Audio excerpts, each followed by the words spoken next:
La revue patronale, c'est l'essentiel de l'actualité économique de la semaine écoulée. À la une de la semaine du 7 au 10 février 2022.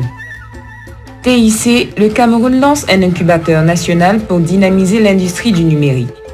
Située dans la ville de Yaoundé au quartier Bastos, la Cameroon Digital Innovation Center vise à soutenir le développement de l'écosystème entrepreneurial numérique local d'une part et à accélérer la transformation digitale du pays d'autre part. Il offre également aux start-upers l'accès aux fonds d'amorçage à travers des investisseurs et autres sociétés de capital risque, des services de mentorat, une assistance technique, la gestion de la propriété intellectuelle, une expertise en marketing, des services financiers et comptables. Signing of financing agreements between OHADA and the French Development Agency. The €4 million grant will enable the organizational diagnosis of the 3 operational institutions of OHADA, strengthen the operational capacities of the OHADA National Commission, among others. BTP baisse des activités projetées au Cameroun au premier trimestre 2022. Selon le test prévisionnel de la conjoncture de la BEAC, ce ralentissement des activités est consécutif à la fin de plusieurs projets initiés pour l'organisation de la Cannes 2021 et le manque de nouveaux projets d'envergure.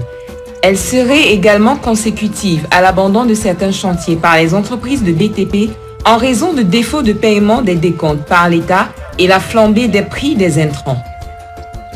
The Agency for the Promotion of Small and Medium-Sized Enterprises finances 3 companies to the tune of 3.2 billion francs CFA.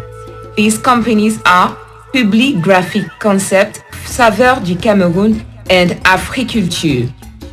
These contracts allow them to benefit through the agency from the support of the state. The financing that these companies have received will facilitate their development through the acquisition of equipment. A fresh tomato processing plant soon in Marwa. In a press release issued on February 7, the Minister Delegate in charge of Environment, Nana Aboubakar Diallo, announced that public hearings on the detailed environmental and social impact study of Société de transformation des produits d'élevage et d'agriculture du Sahel will be held from February 7 to 12. Jagalai, a locality in the district of Marwa 1, has been chosen to host the project. UBA Group wants to build its regional headquarters in Cameroon.